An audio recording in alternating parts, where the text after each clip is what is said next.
Hello aspirants, welcome to unlock GS academy. चलिए start करते हैं फरवरी मंथ का फोर्थ सेशन, जिसमें हम न्यूज़पेपर के एग्जाम ओरिएंटेड इंपॉर्टेंट न्यूज़ को मल्टीपल चॉइस क्वेश्चन के थ्रू कवर करते हैं। तो चलिए देख लेते हैं आज हम कौन से टॉपिक डिस्कस करने वाले हैं। प्रीवियस 27 टॉपिक हम प्रीवियस 3 सेशन में कवर करा चुके हैं, जिसका लिंक आपको डिस्क्रिप्शन में मिल जाएगा। आज हम चर्चा करेंगे एक रिपोर्ट के बारे में जिसका टाइटल है life lessons from the India. Then हम जानेंगे ग्रीन बॉन्ड्स के बारे में। देन चर्चा करेंगे लार्ज एक्सपोजर फ्रेमवर्क गाइडलाइंस के बारे में और जानेंगे यूनिवर्सल सर्विस ऑब्लिगेशन फंड के बारे में। अभी बजट 2023-24 के अंतर्गत मिस्टी यानी कि mangrove initiative for shoreline habitat and tangible incomes की शुरुआत की गई है, तो जानेंगे इसके अंतर्गत क्या है। साथ ही साथ एक national industrial corridor development programme के बारे में जानेंगे और चर्चा करेंगे एमोरफस आइस के बारे में। तो चलिए स्टार्ट करते हैं आज का इंपॉर्टेंट सेशन। ये क्वेश्चन आपका एक रिपोर्ट से संबंधित है जिसका टाइटल है life lessons from the India. ये अभी न्यूज़ में रही, ये किसके द्वारा रिलीज की गई है। तो इसके रिगार्डिंग आपको 4 ऑप्शंस दिए गए हैं: UNESCO, united nation development programme, international energy agency या यूनाइटेड नेशन एनवायरनमेंट प्रोग्राम। तो चलिए जान लेते हैं इसका आंसर। ये जो रिपोर्ट है जिसका नाम है life lessons from the India, तो ये रिपोर्ट रिलीज की गई है इंटरनेशनल एनर्जी एजेंसीज के द्वारा। तो इसका जो आंसर हो जाएगा सी। चलिए जान लेते हैं इस रिपोर्ट के बारे में। जो इंटरनेशनल एनर्जी एजेंसी है उसने रिलीज की है इस रिपोर्ट जिसका टाइटल है life lessons from the India. अगर हम बात करें इस रिपोर्ट के बारे में, तो ये रिपोर्ट एग्जामिन कर रही है कि किस तरीके से इंडिया ने अपनी सेवरल पॉलिसीज और इसके एनर्जी ट्रांजिशन स्ट्रेटजीज के अंतर्गत उनको अलाइन कर लिया है लाइफ इनिशिएटिव से।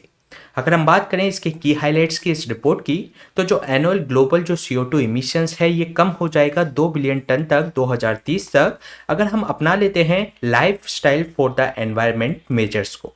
साथ ही साथ जो लाइफ मेजर्स हैं ये सेव करेंगे कंज्यूमर्स के। अगर हम इसको अगर एस्टिमेट करें तो लगभग 440 बिलियन डॉलर कंज्यूमर्स के ये ग्लोबली 2030 तक सेव कर देंगे। इसके अलावा इंडिया की जो इकोनॉमी है ऑलरेडी वह 10% मोर एनर्जी इफिशिएंट हो गई है अगर कंपेयर किया जाए ग्लोबल या G20 के एवरेज से। साथ ही साथ अराउंड लगभग 60% जो इमिशंस है सेव करेगा लाइफ मेजर्स अगर अपनाए जाएंगे, और जो कि डायरेक्टली इन्फ्लुएंस करेंगे जो कि गवर्नमेंट की जो पॉलिसीज होंगे उसके अंतर्गत अपना के इन इमिशंस को इसके अंतर्गत कम किया जा सकेगा। साथ ही साथ अगर हम बात करें लाइफ मिशंस की यानी कि life style for the environment measures की, तो ये लॉन्च किया गया था प्राइम मिनिस्टर मोदी के द्वारा जब वो COP26 के अंतर्गत जब 2021 ग्लासगो में उन्होंने पार्टिसिपेट किया था, तो उसके अंतर्गत उन्होंने इसको लॉन्च किया गया था। ये एक तरीके से एक इंडिविजुअल बिहेवियर के अंतर्गत चेंज लाना चाहते हैं कि वह ग्लोबल क्लाइमेट एक्शन नैरेटिव्स को उसके अंतर्गत शामिल कर सके। इसके अलावा अगर हम बात करें, ये जो लाइफ इन एक तरीके से कोशिश करता है कि वह रिप्लेस करेगा कि जो प्रेवलेंट हमारी यूज एंड डिस्पोज जो इकोनॉमी है उसको चेंज करके एक सर्कुलर इकोनॉमी के रूप में तैयार किया जा सके। साथ ही साथ इसका जो प्लान है वह है कि एक तरीके से जो ग्लोबल नेटवर्क ऑफ इंडिविजुअल्स तैयार किया जा सके और जो कि प्रो प्लैनेट पीपल्स हों, जो एक शेयर कमिटमेंट करेंगे कि वे अपने जीवन के अंतर्गत एनवायरनमेंट फ्रेंडली लाइफ स्टाइल्स को अपनाएंगे। इसके अलावा जो लाइफ मिशंस है ये जो इंडिया के अंतर्गत जो पायलटेड किया जा रहा है लगभग नीति आयोग के द्वारा, और इसको इम्प्लीमेंट किया जा रहा है ministry of environment forest and climate change के द्वारा।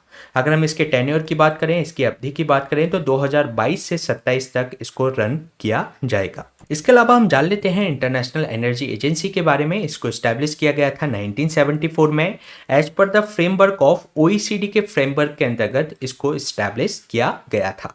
ये एक ऑटोनोमस इंटर गवर्नमेंटल ऑर्गेनाइजेशन है जिसका मिशन है कि एक तरीके से रिलायबल, अफोर्डेबल और क्लीन एनर्जी को इसके मेंबर्स जो इसके अंतर्गत शामिल हैं उनके लिए इंश्योर कर सके।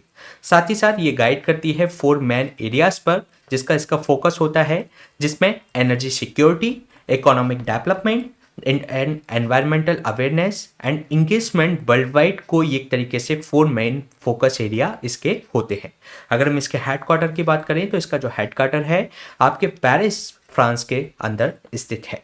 अगर हम बात करें इसके फंक्शंस की, तो जो इस्टेब्लिश किया गया था जब 1973-74 में जब ऑयल क्राइसिस आए थे, तो जिसके कारण से ऑयल की जो सप्लाई डिस्टर्ब हुई थी, तो उसको आगे इस तरीके की स्थिति ना बने तो उसके लिए इंटरनेशनल एनर्जी एजेंसी को स्थापित किया गया था। लेकिन समय के साथ इसके जो वर्क हैं और एक्सपेंड होते गए, जैसे कि अब ये इसमें ट्रैकिंग एंड एनालाइज करता है ग्लोबल की एनर्जी ट्रेंड्स को, प्रमोट करता है कि साउंड एनर्जी पॉलिसी सभी देशों की हो, और फोस्टर करता है मल्टीनेशनल एनर्जी टेक्नोलॉजी कॉर्पोरेशंस को।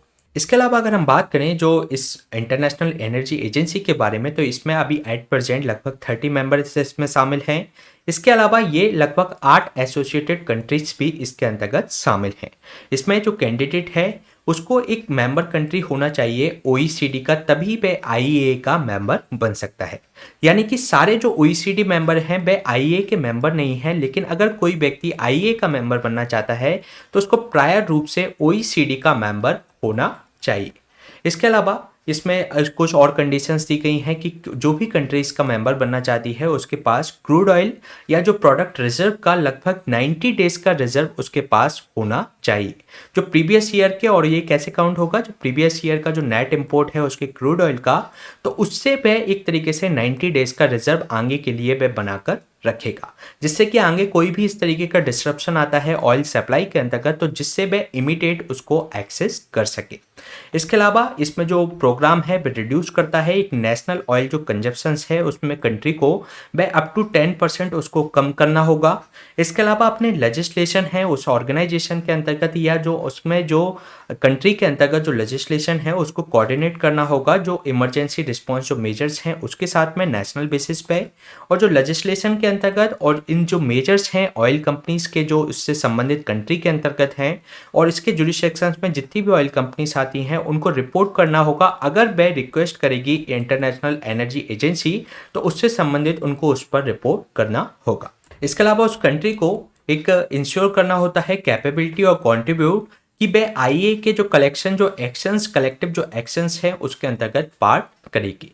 इसके अलावा आईए के द्वारा कुछ और रिपोर्ट्स निकाली जाती हैं जिनका नाम है global energy CO2 status report. इसके अलावा world energy outlook report, world energy statistics, world energy balances, साथ ही साथ एनर्जी टेक्नोलॉजी पर्सपेक्टिव्स रिपोर्ट्स भी ये आपकी इंटरनेशनल एनर्जी एजेंसी के द्वारा ये निकाली जाती है।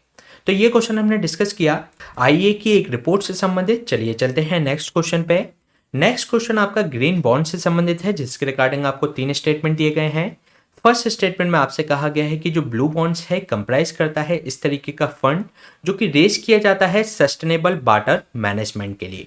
सेकेंड स्टेटमेंट में आपसे कहा गया है कि जो येलो बॉन्ड्स होते हैं कंप्राइज करते हैं ऐसा फंड जो कि सोलर एनर्जी जनरेशंस और अपस्ट्रीम इंडस्ट्रीज और डाउनस्ट्रीम इंडस्ट्रीज इसके साथ में जो एसोसिएटेड होती हैं सोलर एनर्जी से तो उनके लिए फंड रेज किया जाता है येलो बॉन्ड्स के थ्रू। थर्ड स्टेटमेंट में आपसे कहा गया है कि जो ट्रांजिशन बॉन्ड है वह एक तरीके से जो ट्रांजिशनिक जो मोर सस्टेनेबल वे में ट्रांजिशन की स्थिति में होता है उसके लिए इसके अंतर्गत ट्रांजिशन बॉन्ड के अंतर्गत फंड को रेज किया जाता है। तो इसके रिगार्डिंग आपको करेक्ट आंसर फाइंड आउट करना है। तो चलिए देख लेते हैं इसका आंसर। इसमें जो फर्स्ट स्टेटमेंट में जो बात की गई है कि जो ब्लू बॉन्ड्स है ये जो सस्टेनेबल वाटर मैनेजमेंट के लिए फंड रेज करता है तो ये इसके अंतर्गत करेक्ट है। इसी प्रकार से जो येलो बॉन्ड्स होते हैं वह सोलर एनर्जी जो भी उससे अपस्ट्रीम इंडस्ट्रीज या डाउन स्ट्रीम जो इंडस्ट्रीज इससे एसोसिएटेड होती हैं उनके लिए फंड रेज करता है तो ये भी इसके अंतर्गत करेक्ट है। इसके अलावा जो ट्रांजिशन बॉन्ड्स हैं कि सस्टेनेबल वे में हम आगे किस तरीके से ट्रांजिशन करेंगे संक्रमण करेंगे तो उसके लिए ये फंड रेज करता है तो ये भी इसके अंतर्गत करेक्ट स्टेटमेंट है। इसलिए इसका जो आंसर हो जाएगा D 1, 2 एंड 3। चलिए जान लेते हैं ये अभी चर्चा में क्यों रहा। सेबी के द्वारा नोटिफाई किया गया है एक stronger framework for the green bonds के लिए। ये इंट्रोड्यूस करेगा ये किसने जो ब्लू येलो बॉन्ड्स के कंसेप्ट को इसने इंट्रोड्यूस किया है। अगर हम बात करें जो इसकी जो पावर है जो कि एक्सरसाइज की जाती है सेबी एक्ट 1992 के अंतर्गत जो सेबी ने issue and listing and non convertible जो सिक्योरिटीज अमेंडमेंट रेगुलेशन जो 2023 है उसने अमेंडमेंट किया है 2021 के रेगुलेशन के अंतर्गत जो कि एक्सपेंड कर रहा है इसके स्कोप को कि जो ग्रीन बॉन्ड्स की जो ग्रीन डेब्ट सिक्योरिटी की जो डेफिनेशन है उसको स्कोप को इंक्रीज किया जाए। अगर हम बात करें सेबी जो डिफाइन करती है ग्रीन डेब्ट सिक्योरिटीज को, तो ये इस तरीके की डेब्ट सिक्योरिटी होती हैं जो कि इशू की जाती हैं फंड को रेज करने के लिए। और इस फंड का किसमें यूज किया जाएगा, इसको यूटिलाइज किया जाएगा project like renewable, sustainable energy, clean transportation या सस्टेनेबल वेस्ट मैनेजमेंट के लिए। अगर हम बात करें इसके फ्रेमवर्क की, तो जो नए प्रोजेक्ट्स होंगे और जो एसेट जो कैटेगरीज होंगे अंडर द जो आपकी जो ग्रीन डेब्ट सिक्योरिटीज के अंतर्गत, तो इसको एक्सपेंड किया गया है और इसमें इनकॉर्पोरेट किया गया है। जैसे कि अभी हमने बात की ब्लू बॉन्ड्स को, ब्लू बॉन्ड्स क्या करेंगे, जो सस्टेनेबल वाटर मैनेजमेंट के लिए अगर कोई फंड की आवश्यकता है तो इसके अंतर्गत रेज किए जा सकते हैं ब्लू बॉन्ड्स के अंतर्गत, जो कि इंक्लूड करेगा clean water, water recycling, sustainable maritime sectors, और जो कि इंक्लूड करेगा shipping, fishing, ocean energy and mapping को। साथ ही साथ जो येलो बॉन्ड्स की जैसे कि हमने बात की, ये कंप्राइज करेगा जो सोलर एनर्जी है उससे संबंधित कोई अपस्ट्रीम या डाउनस्ट्रीम इंडस्ट्रीज हैं, तो उनके लिए फंड रेज करने के लिए इसको यूज किया जा सकता है। इसके अलावा ट्रांजिशन बॉन्ड, अगर हमें कोई सस्टेनेबल वे में ट्रांजिशन की स्थिति में है कोई इकोनॉमी और हमें एक बेटर सस्टेनेबल एनर्जी की तरफ मूव करना है, उस ट्रांजिशन करना है, तो उसके लिए फंड रेज करने के लिए इसको हम इसमें रिलीज कर सकते हैं। और ये एक तरीके से ये इनलाइन होगा इंडिया का जो इंटेंशन है नेशनल डिटरमाइंड कंट्रीब्यूशन के अंतर्गत, जो एनडीसीज हमने पेरिस क्लाइमेट चेंज के अंतर्गत जो प्रोटोकॉल के अंतर्गत दिए हैं, तो उसके अंतर्गत इनको पूरा करने में ये मदद करेंगे। अगर हम बात करें इसके सिग्निफिकेंस की, तो ये एक मोर क्लियरिटी देंगे कि ये जो ग्रीन है वे किसके लिए इसमें यूज किया जा रहा है। और ये जो प्रिवेंट, जो कल हमने एक क्वेश्चन डिस्कस किया था ग्रीन वॉशिंग से संबंधित, जिसमें कंपनी क्या करती है कि ऐसा दिखाने का कोशिश करती है कि उनका जो प्रोडक्ट है वह एक तरीके से सस्टेनेबल वे में तैयार किया गया है, या जो ग्रीनरी से संबंधित जो इनिशिएटिव है और उनका जो प्रोडक्ट है वह एनवायरमेंटली साउंड है, यानी कि एनवायरमेंट को वह नुकसान नहीं पहुंचाता। तो इस तरीके से जो उसको ये रोक सकेगा, जो क्योंकि इसमें एक क्लियरिटी रहेगी कि ये एक जो आपका येलो बॉन्ड है या आपका ब्लू बॉन्ड है, तो इस तरीके से उसमें क्लियरिटी रहेगी, तो उसी में वह यूज किया जा सकेगा, जिससे प्रिवेंट करेगा इन ग्रीन वॉशिंग को।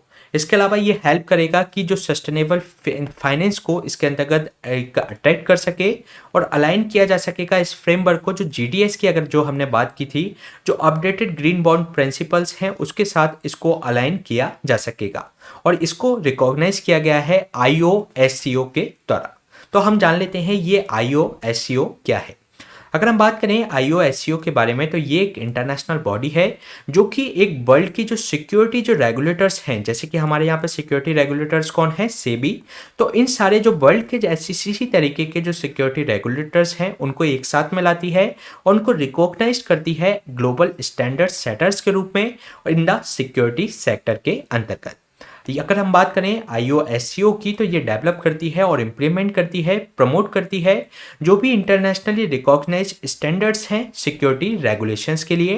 और साथ ही साथ ये वर्क करती है इंटेंसिवली विद द G20 के साथ, और फाइनेंशियल स्टेबिलिटी जो बोर्ड है FSB उसके साथ मिलकर ये काम करती है। इसके अलावा हम अगर बात करें IOSCO की, तो इसको इस्टेब्लिश किया गया था 1983 में, और इसमें जो मेंबर को रेगुलेट करता है more than 95% of world security market है, तो उसको इसके द्वारा रेगुलेट किया जाता है। और ये लगभग 115 जो जुरिसडिक्शंस के इसके अंतर्गत आती है, और जो सिक्योरिटी रेगुलेटर्स हैं इमर्जिंग जो मार्केट है अकाउंट करते हैं, लगभग 75% ऑर्डिनरी जो मेंबरशिप है इसके अंतर्गत वह शामिल है।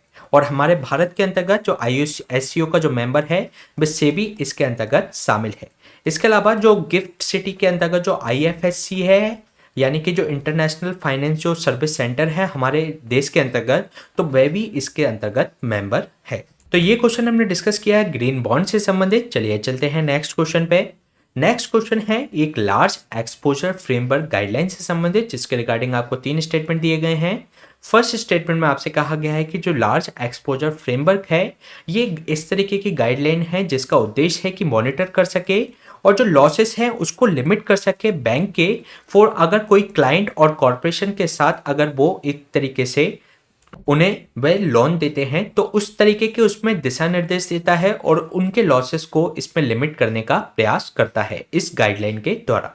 साथ ही साथ जो बैंक्स हैं और उनको भी इसमें ज़रूरत होती है कि वह एक्सपोज करें कि अगर लोन वह दे रहे हैं RBI को, अगर उससे लोन ले रहे हैं या जो गारंटेड गवर्नमेंट के द्वारा उनको गारंटी दी जा रही है उस लोन के बिहाफ पे, या जो इंटर बैंक एक्सपोजर जो डिपॉजिट मेंटेन किया जाता है नाबार्ड के द्वारा, तो उनको भी इसके अंतर्गत एक्सपोजर के अंतर्गत इसको रिपोर्ट करने की आवश्यकता होती है।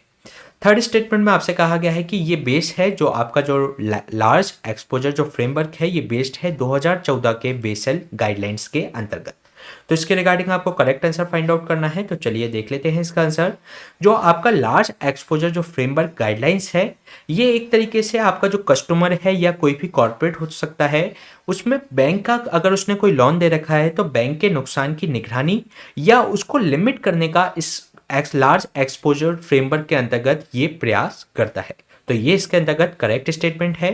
इसके अलावा सेकंड स्टेटमेंट में जो बात की गई है कि अगर कोई इस तरीके का लोन दिया जाता है कि आरबीआई को लोन दिया गया है बैंक के द्वारा या उस लोन के ऊपर गवर्नमेंट ने कोई गारंटी दी गई है और उसके अंतर्गत जैसे कि कोई नाबार्ड को भी उसके द्वारा मेंटेन किया जा रहा है, तो उसके लिए भी इस लार्ज एक्सपोजर फ्रेमवर्क की गाइडलाइंस की जरूरत होती है बैंक्स को। तो ये इसके अंतर्गत रॉन्ग है। अगर कोई लोन आरबीआई के द्वारा लिया गया है या उस लोन पर गवर्नमेंट ने गारंटी दी है या जो मेंटेन किया जा रहा है उसे नाबार्ड के द्वारा, तो उसके लिए इस एक्सपोजर की आवश्यकता नहीं होती। तो इसके अंतर्गत ये रॉन्ग स्टेटमेंट हो जाएगा। एंड थर्ड स्टेटमेंट में जो बात की गई है कि ये बेस्ड है 2014 के बेसल गाइडलाइंस पर, तो ये इसके अंतर्गत करेक्ट स्टेटमेंट है। तो जो लार्ज एक्सपोजर फ्रेमवर्क है ये बेस्ड है 2014 की बेसल गाइडलाइंस पर, तो इसके अंतर्गत ये जो ऑप्शन हो जाएगा 1 और 3 इसके अंतर्गत करेक्ट आंसर है।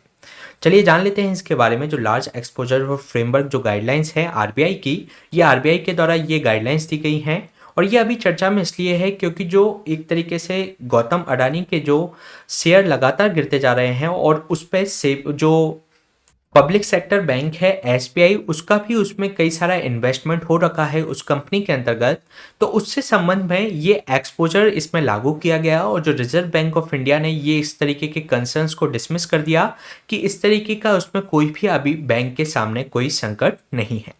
इसके अलावा अगर हम बात करें आरबीआई के ऑब्जर्वेशंस की, तो आरबीआई एक central depository information on large credits एक यानी कि CRILC एक डाटाबेस सिस्टम तैयार करता है जिसके अंतर्गत जो बैंक को रिपोर्ट करना होता है अगर वह एक्सपोज करते हैं 5 करोड़ या उससे अधिक की इनकम को, तो उसको मॉनिटरिंग प्रोसेस इसके अंतर्गत इस इंफॉर्मेशन लार्ज क्रेडिट के अंतर्गत की जाती है। इसके अलावा जो बैंकिंग सेक्टर को उसको रेजिलिएंट और स्टेबल बनाए रखने के लिए कई सारे पैरामीटर्स को अपनाया जाता है, जैसे कि कैपिटल एडिक्वेसी, एसेट क्वालिटी, इसकी एसेट की क्वालिटी क्या है, साथ ही साथ बैंक की लिक्विडिटी और provision coverage and profitability are उसको एक तरीके से हेल्दी उसको माना जाता है।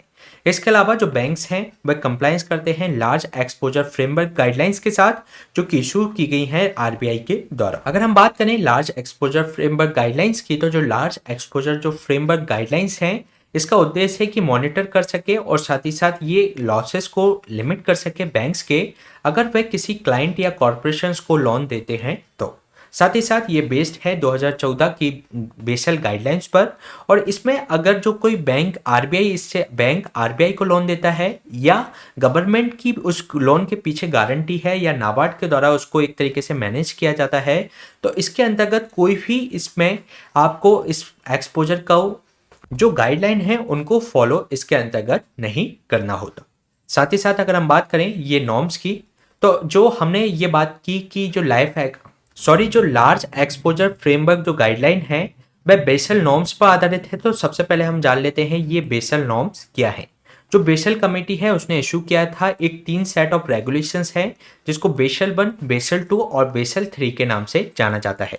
अगर हम बात करें बेसल 1 के बारे में, तो जो इसको इंट्रोड्यूस किया गया था 1988 में, जो कि फोकस करता है एंटायरली क्रेडिट रिस्क पर। अगर हम बात करें क्रेडिट रिस्क की, तो ये एक तरीके से पॉसिबिलिटी होती है कि अगर जो बोरोअर्स किसी ने बैंक से बोरो किया है तो वो बोरोअर है वह अपने लोन को रीपे करने या उससे संबंधित जो इंटरेस्ट पेमेंट देने में वह नाकाम हो जाएगा, तो उस तरीके की रिस्क इसके अंतर्गत क्रेडिट रिस्क के अंतर्गत जज की जाती है। और ट्रेडिशनली ये ऐसा माना जाता था कि बैंक है उसने जो प्रिंसिपल जो अमाउंट दिया है और उससे संबंधित जो इंटरेस्ट पेमेंट है वे दोनों ही इसके अंतर्गत रिस्क पर होते हैं, यानी कि वे लेंडर जिसने इसको दिया है तो वह इसको खो सकता है। साथ ही साथ ये डिफाइन करता है capital and structure of risk जो वेटेड होते हैं बैंक्स के, तो उसको इस तरीके से इसमें डिफाइन किया जाता है। और जो मिनिमम कैपिटल रिक्वायरमेंट इसके अंतर्गत कि उसको इंश्योर करने के लिए, उसको सिक्योर करने के लिए जो रखी गई है वह यह है कि फिक्स्ड 8% जो रिस्क वेटेड एसेट्स हैं, यानी कि रिस्क वेटेड एसेट्स वे एसेट्स होते हैं जो कि एक तरीके से ऐसे एसेट्स जिन पर किसी भी तरीके का कोलेटरल शामिल नहीं है, यानी कि जो बोरोअर्स के द्वारा लोन लेने के एवज में कोई भी उसके अंतर्गत एसेट्स बैंक के पास नहीं रखा गया है। तो इस तरीके से इस तरीके के जो लोन होते हैं उनसे जुड़ी जो रिस्क होती है वह ज़्यादा होती है। इसके अलावा जो रिस्क वेटेड जो एसेट्स का इसमें इंश्योर करने के लिए कहा गया है कि 8% रिस्क वेटेड एसेट्स को इसमें कैपिटल रिक्वायरमेंट इनको मिनिमम रखनी होती है बैंक को बेसल 1 नॉर्म्स के अंतर्गत। साथ ही साथ अगर हम बात करें, इंडिया ने इसको अडॉप्ट किया गया था बेसल 1 गाइडलाइंस को 1999 के अंतर्गत। इसके अलावा अगर हम बात करें बेसल 2 नॉर्म्स की, तो जो बेसल 2 नॉर्म्स है 2004 में, और जो बेसल 2 गाइडलाइंस थी वह एक तरीके से जो BCBS के द्वारा इसको पब्लिश किया गया, और ये रिफाइंड थी, रिफॉर्म थी जो बेसल 1 अकॉर्ड था उससे ज़्यादा। इसके अलावा अगर हम बात करें, ये गाइडलाइन थी, ये बेस्ड थी 3 पैरामीटर्स पर, और जो कि कमिट करता था इन पिलर्स को, जिसके अंतर्गत फर्स्ट पिलर था कैपिटल एडिक्वेसी रिक्वायरमेंट, यानी कि बैंक को कुछ मिनिमम जो कैपिटल एडिक्वेसी रिक्वायरमेंट उसके पास जो रिस्क वेटेड जो एसेट्स हैं उसके 8% को उसके अपने पास रखना होगा, यानी कि ऐसे एसेट्स उससे संबंधित कुछ जो एडिक्वेसी, यानी कि उस एसेट से संबंधित कुछ मिनिमम कैपिटल को उसे अपने पास रखना होगा, और वह कितनी होगी 8% ऑफ कैपिटल एडिक्वेसी रेशियो। साथ ही साथ इसमें जो सुपरवाइजरी जो रिव्यू किया जाएगा अकॉर्डिंग टू दिस, जो बैंक होंगे वह उनको जरूरत होगी कि डेवलप कर सके जो बेटर रिस्क मैनेजमेंट टेक्निक को, कि अगर आगे किसी तरीके की रिस्क होती है तो उसको मैनेज कैसे किया जाएगा, उसको मॉनिटर कैसे किया जाएगा। साथ ही साथ जो मैनेज कैसे किए जाएंगे 3 टाइप्स ऑफ जो रिस्क होती हैं बैंक की, जैसे कि बैंक जो फेस करते हैं 3 टाइप के रिस्क, जैसे कि क्रेडिट रिस्क, मार्केट रिस्क और ऑपरेशनल रिस्क को। तो इसको सॉल्व करने के लिए, इसको एक तरीके से रिस्क को मैनेज करने के लिए एक सुपरवाइजरी रिव्यू की भी बात की गई थी। इसके अलावा मार्केट डिसिप्लिन की बात की गई, इसके अंतर्गत जो इंक्रीज किया जाएगा डिस्क्लोजर रिक्वायरमेंट्स को, जिसमें बैंक को जरूरत होगी कि वह मैंडेटरीली डिस्क्लोज करेगा अपने कैपिटल एडिक्वेसी रेशियो को। साथ ही साथ रिस्क एक्सपोजर है उसको किसके पास करेगा, सेंट्रल बैंक के पास उसको एक तरीके से मैंडेटरीली उसको डिस्क्लोज करना होगा। तो ये किसके अंतर्गत है, बेसल 2 नॉर्म्स के अंतर्गत। और अभी जो भारत ने जो अपना रखा है वह भारत अभी बेसल 2 नॉर्म्स को ही फॉलो करता है। इसके अलावा अगर हम बात करें बेसल 3 नॉर्म्स की, तो ये 2010 में आए थे। इसके अंतर्गत ये गाइडलाइंस के अंतर्गत इंट्रोड्यूस किया गया था कि जो रिस्पॉन्स होगा फाइनेंशियल क्राइसिस हुई थी 2008 में, जब लेमन ब्रदर डूब गया था, तो उसके बाद पूरे विश्व के अंतर्गत जो मंदी की स्थिति आई थी, तो उसके बाद बेसल 3 नॉर्म्स को इसके अंतर्गत लाया गया। और इसके अंतर्गत इसलिए लाया गया कि अभी जो जरूरत है, जो डेवलप्ड इकोनॉमीज के जो बैंक हैं उनको और ज़्यादा एक तरीके से कैपिटल एडिक्वेसी की ज़रूरत है, जिसके अंतर्गत बेसल 3 नॉर्म्स के अंतर्गत इसको और ज़्यादा एनरिच करने का प्रयास किया गया। इसके अलावा इस गाइडलाइन के अंतर्गत जो प्रमोट करता है कि मोर रेजिलिएंट बैंकिंग सिस्टम को तैयार किया जाए, और जो 4 वाइटल बैंकिंग पैरामीटर्स पे यह काम करता है। सबसे पहले कैपिटल, लिवरेजेस, साथ ही साथ फंडिंग और लिक्विडिटी पे, ये 4 बैंकिंग के जो पैरामीटर्स हैं उस पर ये एक जोर देता है। अगर हम बात करें सबसे पहले कैपिटल की, तो इसमें कैपिटल एडिक्वेसी रेशियो की बात करता है, जो कि हमने बेसल 2 नॉर्म्स के अंतर्गत जो बात की थी, कैपिटल एडिक्वेसी रेशियो होना चाहिए था 8%, लेकिन इसमें कितना कर दिया गया कि 12.9% कैपिटल एडिक्वेसी रेशियो होना चाहिए। और ये जो मिनिमम टीयर 1 कैपिटल रेशियो और मिनिमम टीयर 2 कैपिटल रेशियो की भी इसमें बात की गई। अगर हम बात करें बैंकों की 2 तरीके की कैपिटल होती है, एक होती है टीयर 1 जिसको T1 या जो टीयर 2 कैपिटल कहा जाता है। टीयर 1 कैपिटल वह कैपिटल होती है जो कि बैंक की कोर एक तरीके से कोर संपत्ति होती है, यानी कि उसकी इक्विटी होती है जो कि उसने डिस्क्लोज कर रखी होती है। और जब भी आगे किसी भी तरीके का क्राइसिस आता है तो ये जो T1 जो कैपिटल होती है उसके लिए कुशन का काम करती है। लेकिन जो T2 जो संपत्ति होती है वह इस तरीके की संपत्ति होती है जो कि सप्लीमेंट्री एसेट्स में उसको इन्वेस्ट किया होता है और जो कि अनडिस्क्लोज्ड होती है बैंक्स की।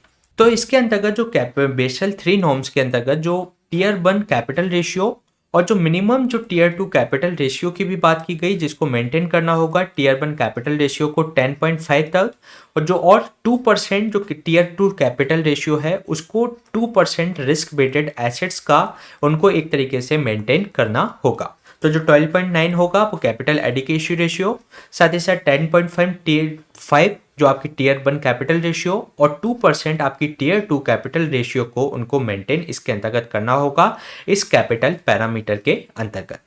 इसके अलावा अगर हम बात करें लिवरेजेस के बारे में, तो जो लिवरेज जो रेट होगी उसको एटलीस्ट 3% कर दिया गया, और जो लिवरेज रेट होती है एक तरीके से जो रेशियो होता है बैंक्स की जो टियर 1 जो कैपिटल होती है जिसके बारे में हमने बात की, जो कि बैंक की कोर कैपिटल होती है, उसकी इक्विटी होती है और जो कि उसने डिस्क्लोज की होती है। तो जो बैंक्स की टियर 1 जो कैपिटल टू द एवरेज जो टोटल कंसोलिडेटेड जो उसके एसेट्स हैं उसको इसमें लिवरेज रेट कहा जाता है। तो इसमें जो लिवरेज रेट क्या हो गई, जो आपकी टियर 1 की जो कैपिटल है साथ ही साथ उसके जो ऑल जो टोटल आपके जो कंसोलिडेटेड जो एसेट्स हैं वह उसको लिवरेज रेट कहा जाता है। इसके अंतर्गत जो फंडिंग है और जो लिक्विडिटी की जो तीसरे में बात की गई है, जिसमें जो बेसल 3 नॉर्म्स जो क्रिएट करेगा 2 लिक्विडिटी रेशियो जिसका नाम है लिक्विडिटी कैपिटल रेशियो, साथ ही साथ इसके अंतर्गत NSFR की भी बात की गई है। सबसे पहले अगर हम बात करें लिक्विडिटी कवरेज रेशियो के बारे में, तो जो लिक्विडिटी कवरेज रेशियो है इसको रिक्वायर होगा बैंक्स को कि ये एक तरीके से बफर बना के रखेगा जो हाई क्वालिटी लिक्विड एसेट्स हैं जिनको तुरंत ही लिक्विड इस तरीके के उनकी लिक्विडिटी ज़्यादा है कि जिसको हाल में संकट के समय उसको तुरंत ही उसको इनकैश किया जा सके। तो इस तरीके के बफर उनको तैयार करना होगा, जो भी हाई क्वालिटी लिक्विड एसेट्स होंगे उस तरीके का बफर उनको तैयार करना इसके अंतर्गत होगा, जिससे कि कोई भी आगे इस तरीके की क्राइसिस आते हैं, कैश आउटफ्लो की समस्या आती है या जो शॉर्ट टर्म स्ट्रेसेस आते हैं तो उसको एनकाउंटर करने के लिए ये जरूरी होगा लिक्विडिटी कवरेज रेशियो। अगर हम बात करें ये एक तरीके से प्रिवेंट कर सकेगा अगर कोई बैंक रन की स्थिति आती है। बैंक रन की स्थिति उसे कहा जाता है जिसके अंतर्गत जो उसके कस्टमर होते हैं वह बैंक से सारे कस्टमर उसमें पैसे लेने के लिए बैंक के पास आ जाते हैं।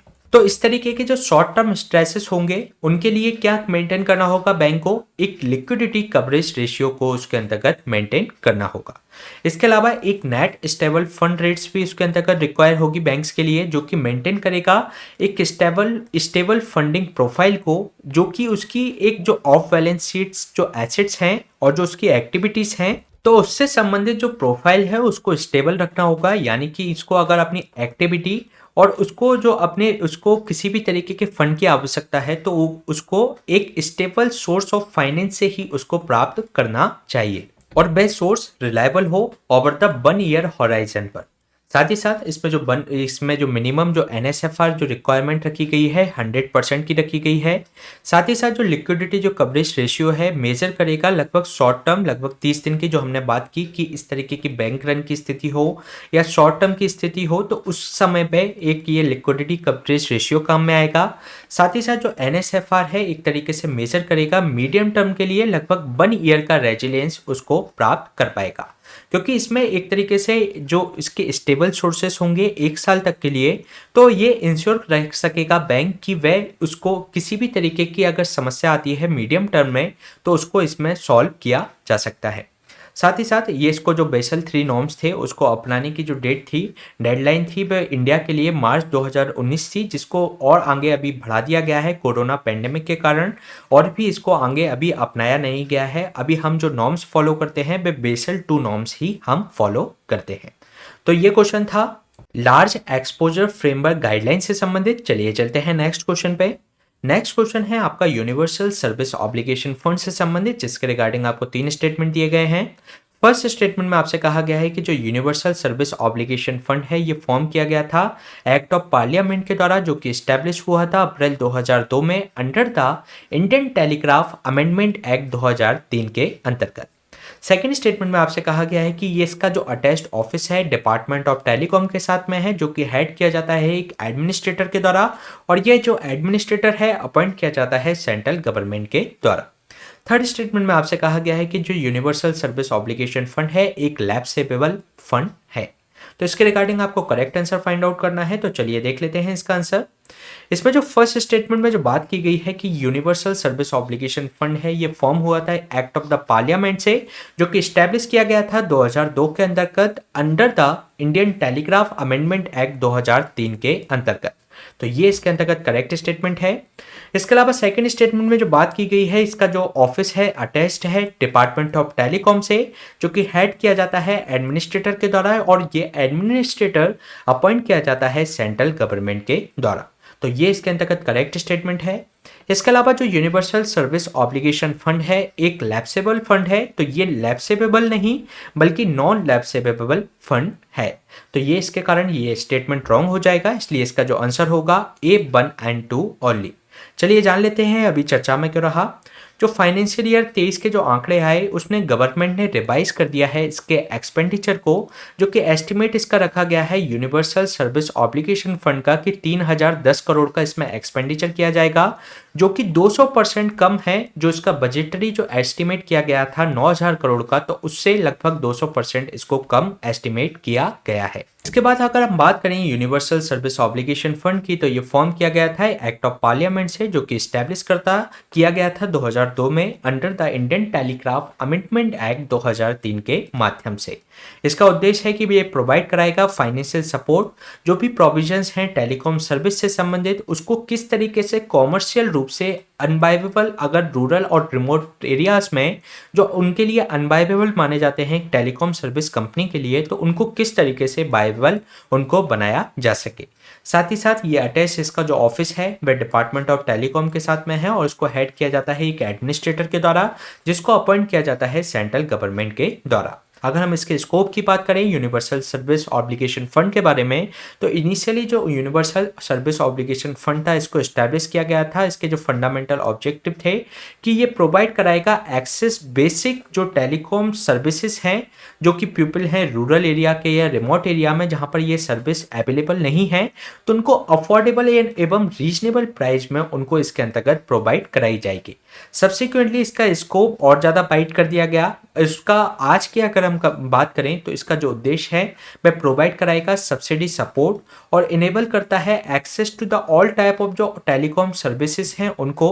साथ ही साथ इसमें जो इंक्लूड किया गया है मोबाइल सर्विसेज, ब्रॉडबैंड कनेक्टिविटी और other creation of infrastructure in the rural and remote areas में इनको किस तरीके से स्थापित किया जा सकता है, तो ये भी इसको रिस्पॉन्सिबिलिटी दी गई है। इसके अलावा इसमें जो फंडिंग है यूएसएफ की फंडिंग होती कैसे है, तो इसका जो रिसोर्सेस हैं फंडिंग के वह इसको इम्प्लीमेंट किया जाता है यूनिवर्सल सर्विस ऑब्लिगेशन के अंतर्गत, जो कि रेज किया जाता है एक यूनिवर्सल सर्विस लेवी के द्वारा, और जो कि इम्पोज किया जाता है जो भी हमारी टेलीकॉम सर्विस प्रोवाइडर हैं जैसे कि एयरटेल या जियो, तो उसके अंतर्गत उनको 5% एडजस्टेड ग्रॉस रेवेन्यू का उनको 5% पे करना पड़ता है यूनिवर्सल सर्विस लेवी के रूप में, तो जिससे कि इसकी फंडिंग होती है यूनिवर्सल सर्विस ऑब्लिगेशन फंड की।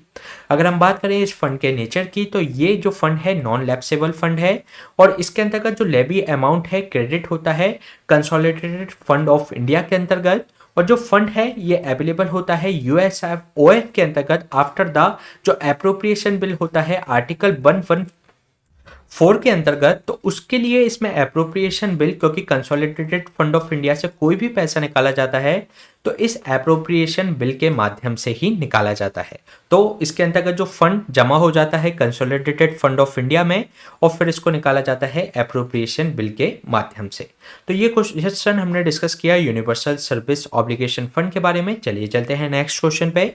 नेक्स्ट क्वेश्चन है आपका जो अभी बजट 2023-24 के अंतर्गत मिस्टी ये मिशन शुरू किया गया है, जिसके अंतर्गत आपको 3 स्टेटमेंट दिए गए हैं।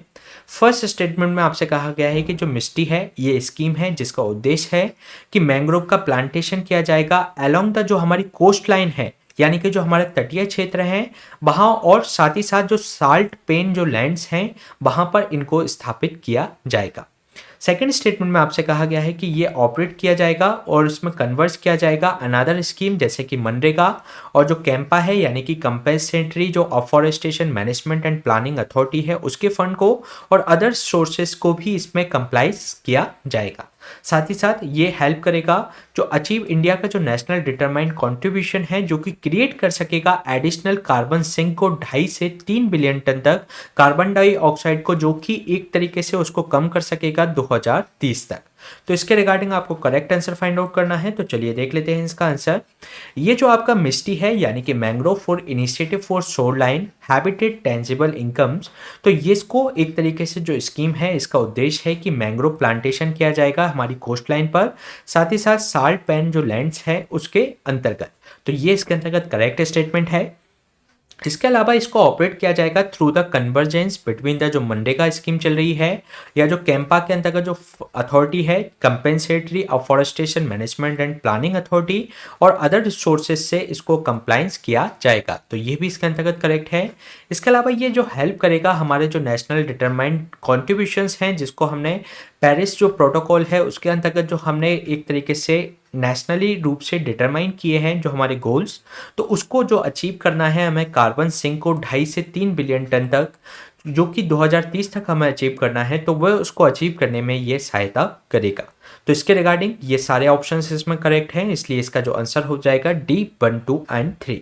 चलिए जान लेते हैं इसके बारे में। बजट 2023-24 के अंतर्गत ये अनाउंस किया गया था मिस्टी को, यानी कि mangrove initiative for shoreline habitat and tangible income scheme को। ये जो स्कीम है इसका उद्देश्य है कि मैंग्रोव प्लांटेशन किया जाएगा हमारी जो अलोंग द जो कोस्ट लाइन है, इसके अंतर्गत इनको एक तरीके से यहाँ पर उगाया जाएगा मैंग्रोव्स को। और ये एक जो साल्ट पैन लैंड्स है जहाँ की मतलब ये सॉल्टी भूमि है, तो उसके अंतर्गत भी इन मैंग्रोव्स को उगाया जाएगा। और उसको वहाँ पर इसलिए उगाया जाएगा साल्ट पैन लैंड पे, क्योंकि ये जो मैंग्रोव होते हैं वे साल्ट टॉलरेंट होते हैं। साथ ही साथ ये ऑपरेट करेंगे थ्रू द कन्वर्जेंस, जो भी हमारी मनरेगा है या जो कैंपा है और जो अदर सोर्सेज से इसको कंप्लायंस किया जाएगा। और अगर हम इसके सिग्निफिकेंस की बात करें तो ये प्रिवेंट करेगा जो हमारा इरोजन होता है, जो हमारी कोस्ट लाइन जो इकोसिस्टम है जहाँ समय समय पर साइक्लोन आते रहते हैं, तो इनकी जो जड़ें होती हैं मैंग्रोव्स की वह काफ़ी ज़्यादा मजबूत होती हैं और गहराई तक ये इसकी जड़ें होती हैं और ये साल्ट टॉलरेंट होती हैं। तो इसके कारण से अगर कोई साइक्लोन का इफेक्ट होता है तो उसको एक तरीके से हम इसके जो तटीय इरोजन होता है तो उसको इसके अंतर्गत रोका जा सकता है। इसके अलावा ये हेल्प करेंगे हमारे जो नेशनल डिटरमाइंड कंट्रीब्यूशन है पेरिस प्रोटोकॉल के अंतर्गत, तो उसमें जो एडिशनल कार्बन सिंक हमें जनरेट करना है 2.5 से 3 बिलियन टन तक का 2030 तक, तो उसको हम इस तरीके से अचीव कर सकते हैं। इसके अलावा अगर हम बात करें जो मैंग्रोव्स की, तो जो मैंग्रोव्स जो होते हैं एक साल्ट टॉलरेंट प्लांट्स होते हैं और ये जो कम्युनिटी है ये सर्व करती है ट्रांजिशन बिटवीन द जो मरीन होती है और जो टेरेस्ट्रियल होती है उन एनवायरनमेंट के बीच में। इसलिए ये आपको लगभग कोस्टल एरिया में देखने को मिलेंगे जहाँ पर आपका एक तरीके से मराइन इकोसिस्टम और टेरेस्ट्रियल इकोसिस्टम दोनों एक तरीके से ट्रांजिशन स्थिति में होते हैं वहाँ पर। साथ ही साथ ये फाउंड होते हैं ट्रॉपिकल, सब ट्रॉपिकल और इंटरटाइडल जो रीजन्स होते हैं उनके अंतर्गत ये एक तरीके से फाउंड होते हैं और इनको हाई रेनफॉल की आवश्यकता होती है लगभग 1000 से 300 मिलीमीटर 3000 मिलीमीटर तक, यानी कि 100 सेंटीमीटर से 300 सेंटीमीटर तक। और इसको टेम्परेचर रेंज की आवश्यकता होती है लगभग 26 डिग्री सेल्सियस से 35 डिग्री सेल्सियस तक, और इसी कारण से ये आपके ट्रॉपिकल और सब ट्रॉपिकल रीजन्स में देखने को मिलते हैं।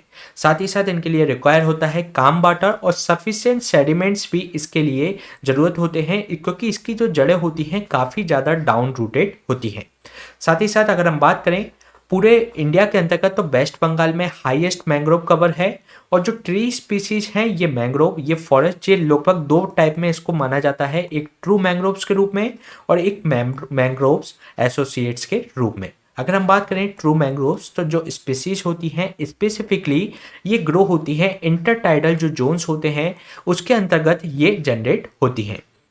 इसके अलावा जो मैंग्रोव एसोसिएटेड होते हैं ये एक तरीके से कैपेबल होते हैं आइदर से जो लिटोरल और जो आपकी टेरेस्ट्रियल जो हैबिटेट्स होते हैं उसके अंतर्गत ये उग सकते हैं। तो जो इंटरटाइडल में होंगे वे ट्रू मैंग्रोव्स होंगे और जो मैंग्रोव एसोसिएटेड्स होंगे वे होंगे लिटोरल या टेरेस्ट्रियल हैबिटेट्स के अंतर्गत। अगर हम बात करें अदर इनिशिएटिव की मैंग्रोव्स के लिए जो किए गए हैं, वो इंडिया ने ज्वाइन किया है अभी मैंग्रोव अलायंस फॉर क्लाइमेट, जो भी COP27 जो आयोजित की गई थी इजिप्ट के शर्म अल शेख के अंतर्गत। तो एक मैंग्रोव अलायंस फॉर क्लाइमेट इसमें तैयार किया गया है यानी कि MAC, तो उसका पार्ट भी भारत बन गया है। इसके अलावा एक सेंट्रल सेक्टर स्कीम भी चल रही है under the national coastal mission programme on the conservation management of mangroves and coral reefs. तो इस तरीके की योजनाएं भी भारत के अंतर्गत चल रही हैं।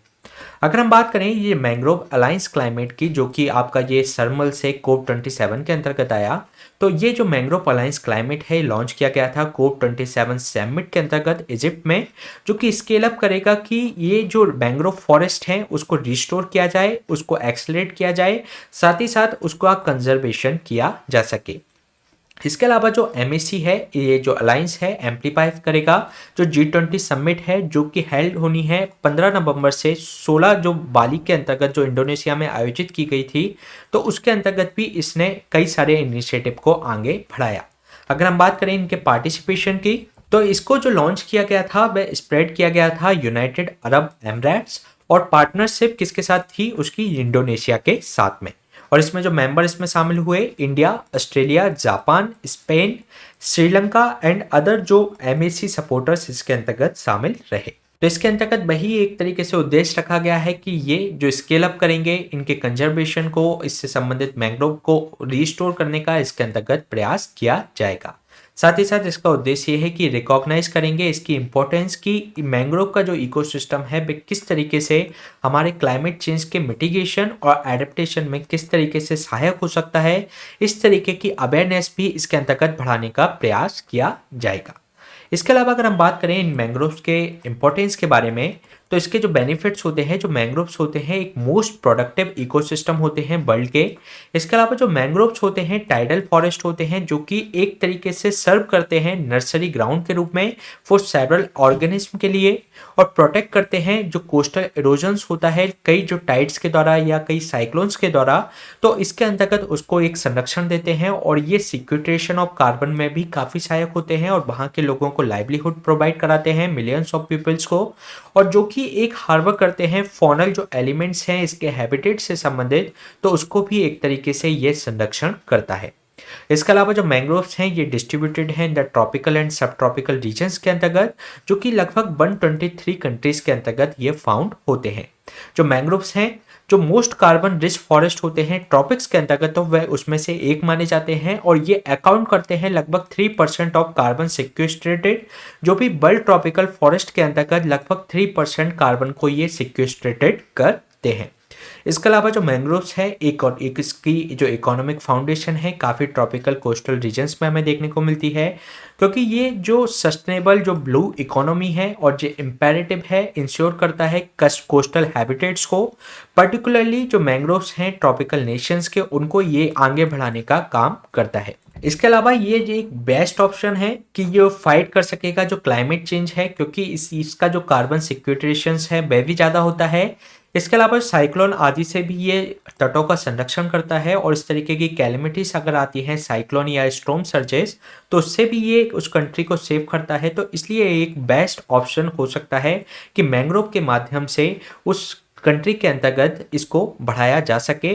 जो भी जो कार्बन सिंक तैयार करना है हर एक देश को, तो उसके अंतर्गत कार्बन सिंक को इस मैंग्रोव के थ्रू तैयार किया जा सकता है। इसके अलावा मैंग्रोव्स इन इंडिया की अगर हम बात करें, तो इंडिया लगभग nearly half of the total mangroves in the south Asia में कंट्रीब्यूट करता है। और जो फॉरेस्ट सर्वे ऑफ इंडिया की 2021 की रिपोर्ट की अगर हम बात करें, तो जो मैंग्रोव्स है कवर भारत में लगभग 4,992 स्क्वायर किलोमीटर का है, जो कि 0.15% पिछले बार के उससे जो सर्वे हुआ था उससे ये इंक्रीज हुआ है। इसके अलावा ये जो लगभग हम बात करें वेस्ट बंगाल की, तो उसमें हाईएस्ट परसेंटेज है मैंग्रोव्स कवर इन इंडिया, जो कि एक तरीके से सबसे ज़्यादा सुंदरबन के अंतर्गत देखने को मिलता है, जो कि लार्जेस्ट मैंग्रोव्स है वर्ल्ड इन द इंडिया, जो कि पूरे वर्ल्ड में नंबर 1 है। साथ ही साथ इसके बाद आपको ये बंगाल के बाद गुजरात में देखने को मिलेगा, then Andaman and Nicobar island में ये सबसे ज़्यादा मैंग्रोव्स आपको देखने को मिलेंगे। साथ ही साथ अदर स्टेट में भी ये देखने को मिलते हैं, जैसे कि महाराष्ट्र, उड़ीसा, आंध्र प्रदेश, तमिलनाडु, गोवा एंड केरला के अंतर्गत भी ये मैंग्रोव्स आपको देखने को मिलेंगे। तो ये क्वेश्चन हमने डिस्कस किया मिस्ट स्कीम से संबंधित। इसी तरीके से हमने बजट भी डिस्कस किया है, जिसके अंतर्गत हमने बजट के बेसिक्स के बारे में, बजट की हाइलाइट्स के बारे में और इसमें जो 7 प्रायोरिटीज रखे गए हैं बजट 2023-24 की, जिसको सप्तऋषि के रूप में डिनोट किया गया है, तो इसको हमने डिटेल में डिस्कस किया है, जिसकी लिंक आपको डिस्क्रिप्शन में मिल जाएगी। इसके अलावा अगर हम बात करें नेक्स्ट क्वेश्चन के बारे में, तो ये एक क्वेश्चन है national industrial corridor development programme के बारे में, जिसके रिगार्डिंग आपको दो स्टेटमेंट दिए गए हैं। फर्स्ट स्टेटमेंट में आपसे कहा गया है कि जो नेशनल इंडस्ट्रियल कॉरिडोर प्रोग्राम है, ये एक इंफ्रास्ट्रक्चर प्रोग्राम है जो कि गवर्नमेंट ऑफ इंडिया का है, जिसका उद्देश्य है कि डेवलप किया जाएगा इंडस्ट्रियल सिटीज को in the country. Second statement में आपसे कहा गया है कि इसकी जो नोडल मिनिस्ट्री है वह ministry of road transport and highways है। तो इसके रिगार्डिंग आपको करेक्ट आंसर फाइंड आउट करना है, तो चलिए देख लेते हैं इसका आंसर। इसमें जो फर्स्ट स्टेटमेंट में जो बात की गई है कि जो नेशनल इंडस्ट्रियल कॉरिडोर जो प्रोग्राम है एक इंफ्रास्ट्रक्चर प्रोग्राम है जो कि गवर्नमेंट ऑफ इंडिया का है और जिसका उद्देश्य है कि एक इंडस्ट्रियल सिटीज तैयार की जा सके कंट्री के अंतर्गत, तो ये इसके अंतर्गत करेक्ट स्टेटमेंट है। इसके अलावा इसमें जो सेकंड स्टेटमेंट में जो बात की गई है कि ministry of road transport and highway इसकी एक नोडल एजेंसी है, तो ये रॉन्ग है, क्योंकि इसकी जो नोडल एजेंसी है वह ministry of commerce and industries है और इसका जो डिपार्टमेंट है DIPP इसका डिपार्टमेंट है, इसका नोडल डिपार्टमेंट। तो ये इसके अंतर्गत रॉन्ग स्टेटमेंट हो जाएगा, इसलिए इसका जो आंसर होगा A1 ओनली। चलिए जान लेते हैं इसके बारे में। जो साउथ इंडिया का फर्स्ट इंडस्ट्रियल कॉरिडोर प्रोजेक्ट के अभी जो प्राइम मिनिस्टर के द्वारा इसमें फाउंडेशन स्टोन रखा गया, जो कि साउथ इंडिया का एक फर्स्ट इंडस्ट्रियल कॉरिडोर प्रोजेक्ट होगा, जो कि इम्प्लीमेंट किया जा रहा है तुमुकुरु के अंतर्गत अंडर द जो चेन्नई बेंगलुरु जो इंडस्ट्रियल कॉरिडोर है, यानी कि जो CBIC कॉरिडोर है उसके अंतर्गत तुमाकुरु के अंतर्गत इसको फाउंडेशन स्टोन इसके अंतर्गत रखा गया। अगर हम बात करें CBIC प्रोजेक्ट के अंतर्गत, तो ये डेवलपमेंट करेगा इंडस्ट्रियल टाउनशिप का और जो तीन नोड्स हैं होंगे इसके। फर्स्ट होगा कृष्णापट्टनम जो कि आंध्र प्रदेश में स्थित है, सेकंड होगा तुमाकुरु जो कि कर्नाटक में स्थित है और जो थर्ड होगा पोन्नेरी जो कि तमिलनाडु में स्थित है। इसके अलावा अगर हम बात करें जो तुमाकुरु जो इंडस्ट्रियल टाउनशिप के बारे में, तो ये प्लांट है जो कि हॉलिस्टिक एंड इंटीग्रेटेड अप्रोच के साथ इसको बनाया जाएगा। जो भी प्रिंसिपल है PM गति शक्ति के अंतर्गत, जो कि एक तरीके से इंटीग्रेटेड प्रोग्राम है जो कि वेरियस डिपार्टमेंट की जो विभिन्न योजनाएं चल रही हैं, तो उसके अंतर्गत PM गति शक्ति के अंतर्गत जो भी इंफ्रास्ट्रक्चर प्रोजेक्ट के अंतर्गत आपको इंटीग्रेटेड इसके अंतर्गत किया जा रहा है PM गति शक्ति के अंतर्गत। तो उसके अंतर्गत ये एड्रेस करेगा जो भी लास्ट माइल जो आपके मल्टी मॉडल कनेक्टिविटी है इकोनॉमिक जोन्स के अंतर्गत, तो इस टाउनशिप के अंतर्गत उसको इंश्योर किया जाएगा। इसके अलावा अगर हम बात करें national industrial corridor development programme के बारे में, तो ये शुरू हुआ था 2007 में। एक इंफ्रास्ट्रक्चर प्रोग्राम है गवर्नमेंट ऑफ इंडिया का, जिसका उद्देश्य है कि डेवलप किया जाएगा इंडस्ट्रियल सिटीज को इन द कंट्री। साथ ही साथ ये इसका ऑब्जेक्टिव है कि इनहेंस करेगा इंडिया का कॉम्पिटिटिवनेस इन द मैन्युफैक्चरिंग के थ्रू, और साथ ही साथ ये क्रिएट करना चाह रहा है वर्ल्ड क्लास इंफ्रास्ट्रक्चर जो कि और लॉजिस्टिक कॉस्ट हम कम करते हुए एक वर्ल्ड क्लास इंफ्रास्ट्रक्चर इसके अंतर्गत तैयार कर सके। इसके अलावा इसका जो इम्प्लीमेंटेशन किया जा रहा है 32 ग्रीन फील्ड जो इंडस्ट्रियल स्मार्ट सिटीज हैं उसके अंतर्गत अंडर द 11 जो इंडस्ट्रियल कॉरिडोर्स हैं उसके अंतर्गत डेवलप किए जा रहे हैं और उनको world class plug and play infrastructure के रूप में तैयार किया जा रहा है। इसके अंतर्गत जो मंत्रा रखा गया है वह ये रखा गया है कि रिफॉर्म, परफॉर्म एंड ट्रांसफॉर्म।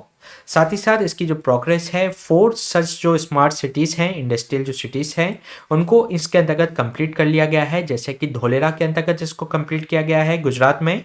साथ ही साथ सेंद्रा बितकिन के अंतर्गत जो कि महाराष्ट्र में स्थित है इसको कंप्लीट कर लिया गया है। इसके अलावा जो विक्रम उद्योग नगरी है मध्य प्रदेश के अंतर्गत, तो इसको इसके अंतर्गत कंप्लीट कर लिया गया है। इसके अलावा ग्रेटर नोएडा के अंतर्गत भी एक इंटीग्रेटेड इंडस्ट्रियल टाउनशिप प्रोजेक्ट तैयार कर लिया गया है। अगर हम इसकी नोडल एजेंसी के बारे में बात करें तो जो DPIIT है जो कि मिनिस्ट्री ऑफ कॉमर्स के अंतर्गत आता है वह इसकी नोडल एजेंसी है। तो ये क्वेश्चन हमने डिस्कस किया एक national industrial corridor development programme के बारे में। चलिए चलते हैं नेक्स्ट क्वेश्चन पे।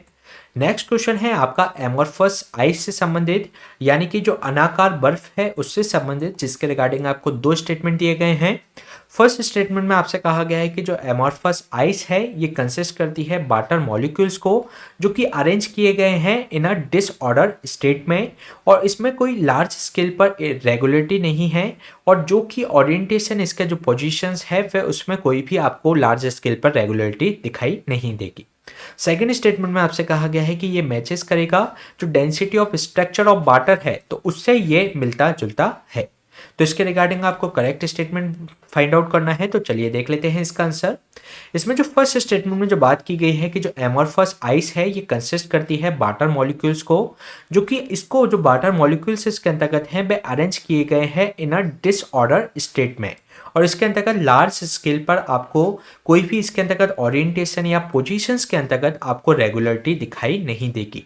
तो इसके ये नाम से ही क्लियर है, एमॉर्फस यानी कि अनाकार, तो उसमें किसी भी तरीके की रेगुलरिटी नहीं है। तो इसलिए ये जो फर्स्ट स्टेटमेंट में जो हमने बात की तो वह इसके अंतर्गत करेक्ट स्टेटमेंट है।